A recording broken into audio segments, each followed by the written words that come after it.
Informasi terbaru, pemerintah janjikan pensiun PNS capai 1 miliar. Siap-siap para pensiunan, skema baru fully funded siap gantikan sistem lama, pensiunan PSUGO. Informasi ini kita update pada hari Jumat pada 9 Mei 2025 pada siang hari ini. Bagaimanakah informasi terbarunya terkait dengan skema fully funded ini dan kapan mulai diberlakukan? Tentu hingga sampai saat ini, pemerintah pensiunan khususnya masih menunggu informasi dari pemerintah apakah pensiunan fully funded ini jadi diberlakukan atau tidak. Pada Sabtu 15 Februari 2025 lalu menjadi hari penting dalam sejarah kebijakan kepegawaian di Indonesia dengan dikeluarkannya perubahan dalam kebijakan pensiunan. Pemerintah Indonesia secara resmi mengumumkan rencana perubahan skema pensiun pegawai negeri sipil dari sistem PSUGO menjadi fully funded.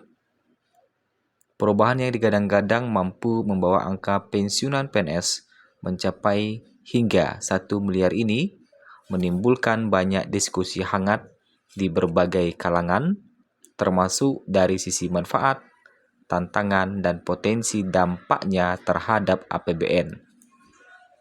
Hal itu disampaikan oleh PT Taspen Persero selaku pengelola dana pensiun untuk ASN di Indonesia. Skema PSUGO yang selama ini digunakan merupakan sistem pensiun manfaat pasti di mana iuran sebesar 4,75% dari gaji pokok PNS dihimpun oleh PT Taspen. Sisanya dana pensiun ditopang oleh pemerintah melalui APBN. Sistem ini ternyata banyak dikritik karena beban negara yang semakin besar dan manfaat pensiun yang dinilai tidak sebanding dengan pengabdian panjang para PNS. Dalam praktiknya, jumlah pensiun yang diterima dianggap tidak mencukupi untuk kebutuhan hidup di masa tua.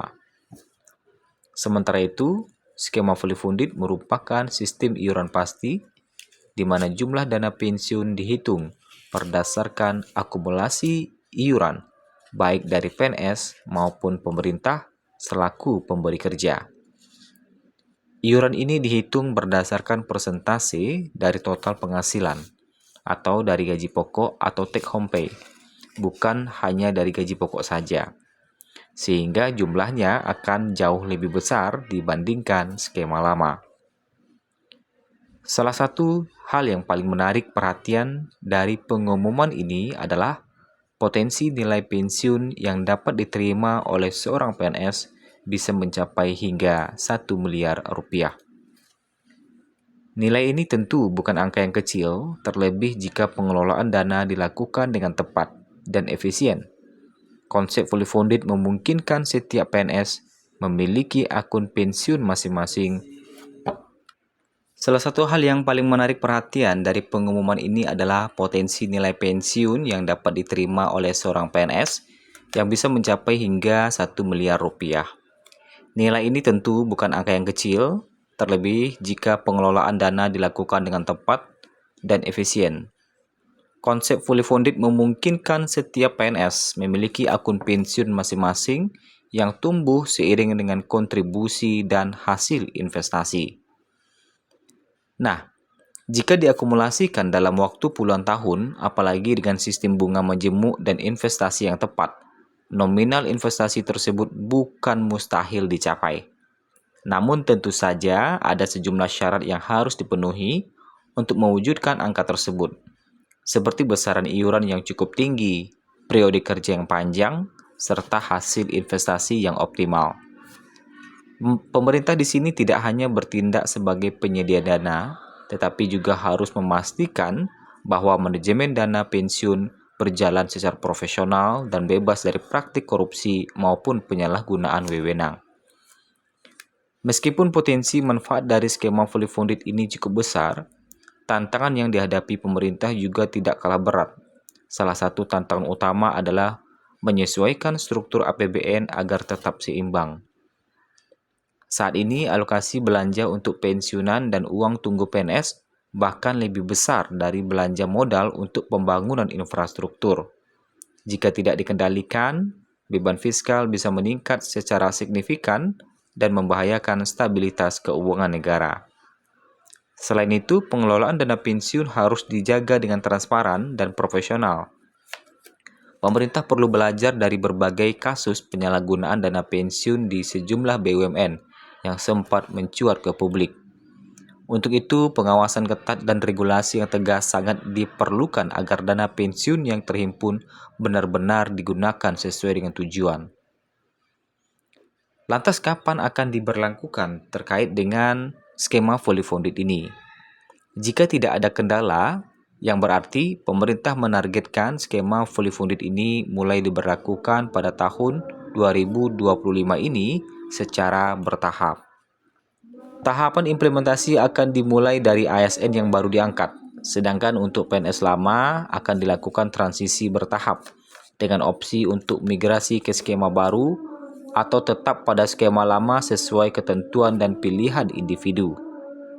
Langkah pemerintah ini merupakan bagian dari reformasi birokrasi dan kebijakan jangka panjang untuk menciptakan sistem kesejahteraan pegawai yang lebih adil, berkelanjutan, dan tidak membebani negara secara berlebihan.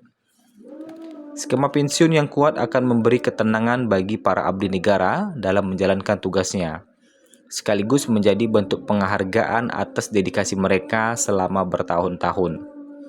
Kedepan, tantangan terbesar adalah menjaga integritas sistem ini dan memastikan setiap rupiah iuran benar-benar dikelola demi kesejahteraan para PNS di masa tua.